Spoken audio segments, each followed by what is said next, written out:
Good evening, Honorable Chairperson, Honorable Member of Parliament, distinguished delegates. First of all, allow me to introduce myself. My name is Maryam, delegation from Indonesia. Ladies and gentlemen, Indonesia houses 10% of world tropical forest area and 18% of the world coral reefs. Millions of people rely their livelihood on the availability of these natural resources. Traditional farmers also depend their food production on a stable climate conditions. However, climate change is evident. Extreme climate have been accounted for a number of natural disasters in Indonesia, including floods, landslides, and forest fires. Global warming will lead to a greater climate extremes, which will lead to a higher risk of disasters and disrupt the sustainability of food production and other economic activities. The Intergovernmental Panel on Climate Change, IPCC, has projected that by the end of 21st century, the sea level will be about 40 centimeters higher than it was in 2007. Even under the most conservative scenario, the annual number of people flooded in coastal population was projected to increase from 13 million to 94 million. Almost 60% of the rising sea level will occur in South Asia, and about 20% will occur in Southeast Asia, specifically from Thailand to Vietnam, including Indonesia and the Philippines. The rise of sea level has also caused other anomalies, such as change of water current, further damage of mangrove forest, and the loss of small island. Indonesia's abundant biodiversity and ecosystem services are also threatened. Half of its total biodiversity is at risk, and majority of its coral reefs is in severe condition due to the rise of the sea surface temperature. Distinguished delegates, Indonesia puts the effort to confront climate change as one of the most important priorities to achieve sustainable development and poverty eradication. To exercise our commitment to contribute to the global solution, Indonesia aims to reduce 26% of GHG emission by 2020 under business as usual, up to 41% with international assistance. At the national level, Indonesia aims to achieve a green and everlasting Indonesia as our long-term vision.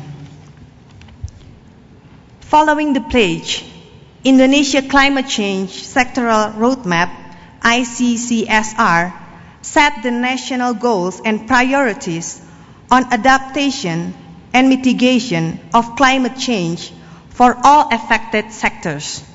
The roadmap provides detailed policy guidance for the cross-sectoral development program to mainstreaming climate change into all aspects of development plans. Indonesia has also established the Indonesian Climate Change Trust Fund, ICCTF, in September 2009. The Indonesian Parliament complements those initiatives by passing several laws, including the Law on Environmental Protection and Management, the Law on Renewable Energy, the ratification of the United Nations Framework Convention on Climate Change, and the ratification of Kyoto Protocol on the UNFCCC. The Indonesian government has also established a governmental decree on energy conservation, which Presidential Regulation on National Energy Policy and Presidential Regulation on National Action Plan on Reducing Greenhouse Gas Emissions. Distinguished delegates, climate adaptation and mitigation should be further taken by the global communities. We must rapidly move away from the carbon-intensive fuels to renewable energy.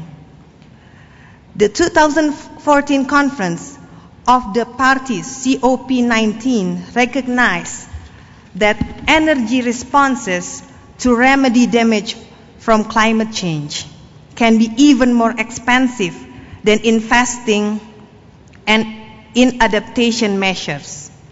The impact of climate change often causes GDP to decrease as developing countries spend their limited budgets on disaster relief. By investing on adaptation measures, we can minimize the impact of disasters and the climate change and spend less money on remedies.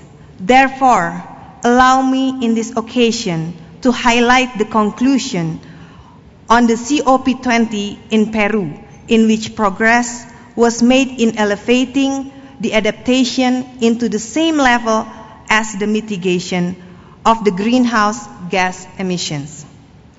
Indonesia welcomed the Lima call for climate action agreed during the COP20. We would also like to encourage the commitment of the developed countries to meet to the $100 billion per year target for 2020 climate financing. We urge the development countries to take the lead in addressing the global challenge climate change under the UNFCCC. Ladies and gentlemen, we do have a common concern that the climate change is one of the world's greatest challenge of our time and into the foreseeable future. No one, either the developed or developing country, either rich or poor, can escape the perils of the existential threat and as massive as climate change. Hence, we have to strengthen our partnership to encourage more ambitious climate actions and to help vulnerable populations respond to devastating impact of global warming. Climate change action related with economic, security, health, environment, and development policy. And it is the role of the legislator to support the national policy making in combating the climate change. This period is critical for every country in determining national contribution for universal agreement in 2015. In closing, Indonesia would like to express its strong support to global partnership aimed at overcoming multiple development challenges being faced by the region in combating the adverse impact of climate change.